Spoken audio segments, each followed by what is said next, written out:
divorce my husband. Why did I divorce my husband? I divorced my husband because I was making a certain amount of money. I divorced my husband because I thought I didn't need him anymore.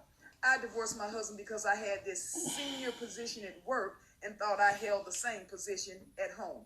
I divorced my husband because I thought I was better than him because I had my degree now. I divorced my husband because I thought a successful marriage meant I was here and he was down here. That is not success. That's sickness. I found myself divorced and out there looking for love in all the wrong places. This one and that one and that one and that one and this one and that one. And my body count going up and my value going down. I'm just going to call it like a TI is. All the while, my husband done found somebody else building a relationship and building a life with them. I should have stayed married to my husband. I felt like I was on this dark road with no street lights, pitch dark, and I couldn't find my way and didn't know which way to go. I felt lost. I felt like I was walking barefoot on that dark road with pebbles and hot rocks sticking my foot. I felt hurt. I felt alone because every time he and that one and this one and that one left my bed, I was alone all by myself. And which was supposed to be soft and comfortable for me, my pillow, it was now filled with tears. I should not have left my husband. Now, while I can appreciate. Right. First and foremost, I want to give all praise, glory, and honor to Yahweh Bashim Yahushua, Bashim Rakakadash. Double honor to the apostles and the elders of Great Millstone. Peace and salutation to you, brothers, doing this work in sincerity and in truth, the hope for elect. The brothers waiting every day, patiently for Yahweh Bashim Yahushua to return. So we got this place. Say peace and salutation to you, brothers, man. All right. You see the woman on the screen. And a lot of this is what a lot of Jake women do, man. All right. They get mesmerized by the social media, Love and Hip Hop, their friends, all right, the divorced friends, money, so-called white man is the goddamn culprit of all that shit, man. All right, you see, this woman is, saying she regret divorcing her husband, and if she go on, she'll say he ain't good. I mean, he wasn't good, whatever, she basically was mesmerized by the world, right, and not by the spirit of Yahweh Shemel Shai, which she should have been, knowing, because a lot of these women been swearing that they have they love the Lord, all right. You're sitting there wasting people's time, all right, so the Most High. Let this bitch regret it. And, you get that a lot of times with a lot of Jake women, all right? That's why, Scripture tell you how stupid we are, and especially, the wisdom she didn't use, which you could tell that is, hold on one second. You tell she wasn't using much wisdom. Like, let's see, go to Job real quick. Okay. Job 39 and 17. Job 39 and 17 says, because Yahweh has deprived her of wisdom, neither has he imparted to her understanding, man. All right. So she's not understanding, man. All right. So the understanding is going away from her. Doing that, this she's like the woman who said that every black woman is only don't go as further as 14 years old, and they mental, right? She don't even have discernment, all right? Lack of knowledge, that old Negro wisdom, you got some women that might have some type of talk, but most importantly, they shouldn't be giving you advice. A lot of them don't have good understanding of wisdom, compared to a man's. All right, so she stuck herself out there for the world, all right, and gave her look stupid, like. And I believe the Apocrypha, I get it, I think it's the 25th chapter, but this type of woman, don't deserve shit. Hold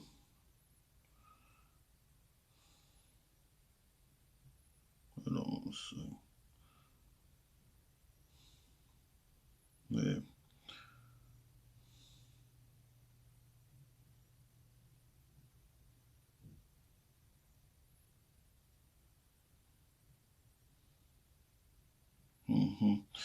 So yeah, she had a complex that was, high and mighty towards over a man, and that's what the scriptures say about that too. All right, all right. And this is some of these things in the scriptures. Let me get that real quick.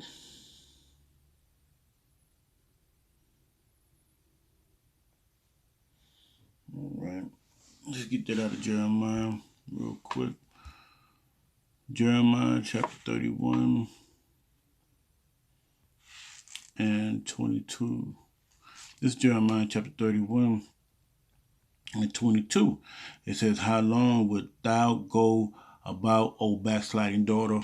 For the Lord hath created a new thing in the earth. A woman shall surpass a man." And what they do, they go to their schools, they go to, because, Jake, the men, we ain't trying to go on and get them damn degrees, But that's where black women are leading women in the world that go get those degrees, and that really don't mean shit.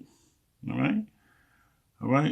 A lot of them just go get the degrees, and then they do the same thing like this. They change their whole being becomes high and mighty once they get a little degree. All right, turn their back on who they knew. All right, okay. All right, let me read that again. It says, "How long wilt thou go about, O backsliding daughter? For the Lord hath created a new thing in the earth. A woman shall surpass a man." And goddamn it, you got women bosses talk rash and nasty. All right, they gonna witness. They gonna feel it in that day, man. All right, they gonna feel it in that day when the Lord say He gonna bring. Matter of fact, I get it. This is Isaiah chapter 4:1.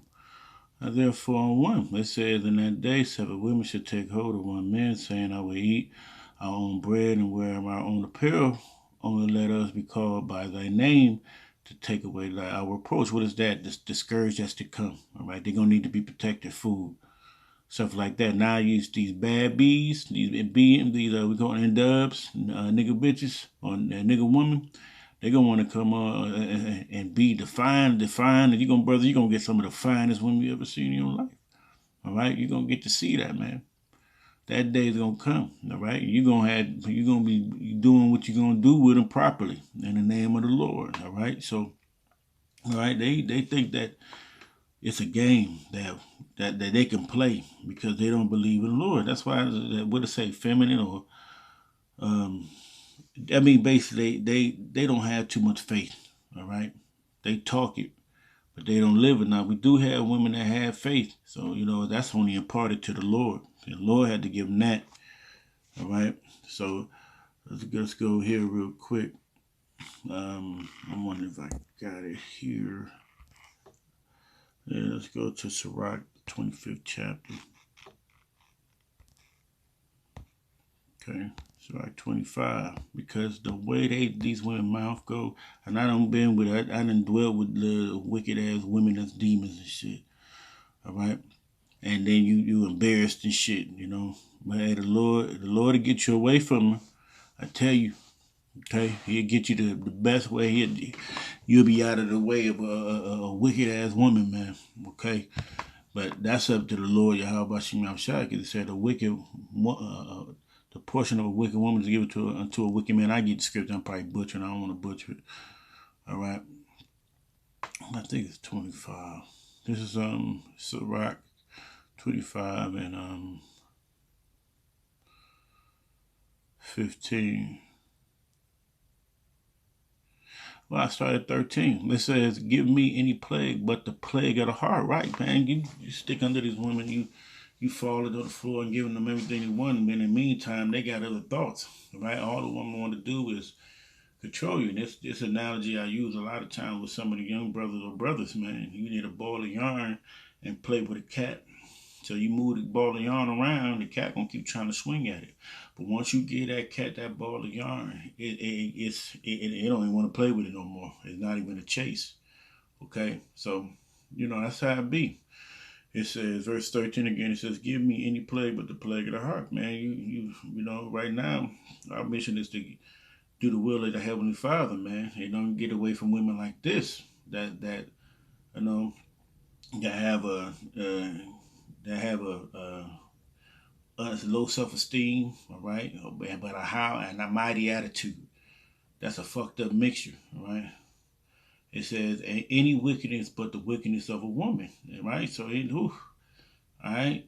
It says, and any affliction but the affliction from them that hate me, and revenge of, and but the revenge of the enemy. So I'm gonna jump down to 15. It says, there is no head above um, of a serpent, and there is no wrath above the wrath of an enemy. I had rather dwell with the lion and the dragon than keep house with the wicked woman. That bitch, she was a wicked woman, because what she looked at as, if the man wasn't committing adultery with another man's woman, hey, he was in the right. Okay, that's why 7 women gonna take care of, go grab hold of 1 man. She was in the right, but she thinks she can do the same thing because of money, degrees, and all that stuff. And that's the fallacy that this damn devil done putting these women here, man. All right, to think that, all right, they got the position in the world to call shots to you. You know, you got to deal with it. All that shit gonna turn on their head, man.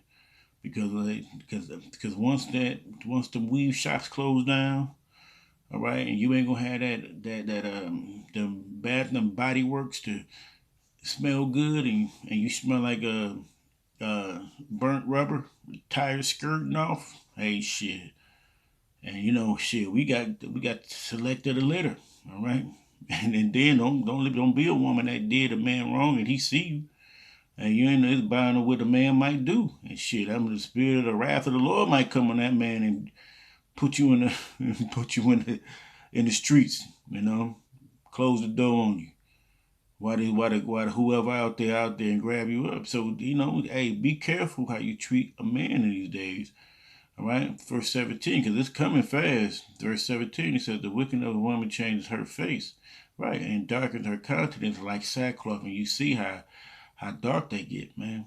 All right, you would never, a woman that you probably laid in bed with for years, all of a sudden she turn her head on, turn her countenance against you. So now you looking as weak. It seems that they want to keep you down, keep you poor, although they say they love you. All right, so they can talk about you.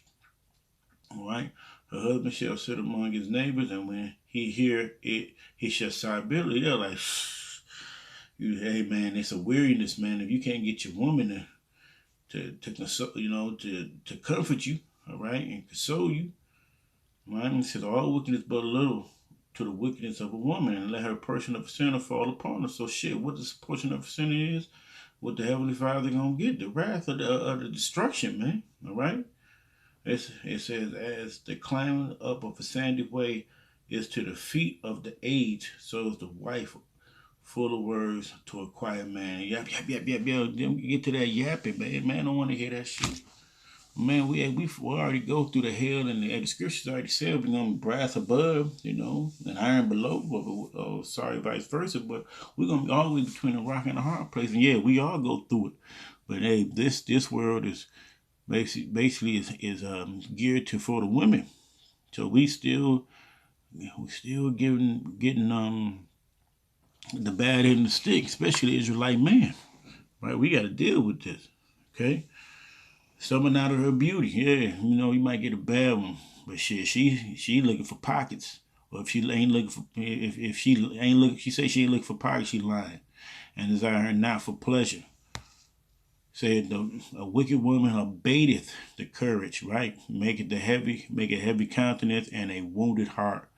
A woman that will not comfort her husband in distress, make it the hands weak and the feeble knees. And you, man, that's like, man, that's one of the worst feelings, all right? To know your woman is out there, she won't comfort you. You going through something, say a motherfucker is something bad about to happen, or something you know it's not good that's happening your way. And I told you should have just, and man, that's not no good feeling. Or the woman came to the beginning of sin, and through her we all died. All right, give the water no passes near a wicked woman liberty got abroad, and they shouldn't be out here just willy-nilly. But man, we're in these times. Nobody about to sit here and lock this. We got a mission, you know. So hey, shit, hey, big one to do, then you know who they can call. So you know they want to run amok. Hey, you know what to do. Keep going. Get the fuck away from as far as you can. If she go not as thou would have her, so if she not abide by the rules of the house, cut her off from that flesh and give her a bill of divorcement and let her go. So you let these wicked women go, man. You know, hey, you don't have no chance with it, man. Don't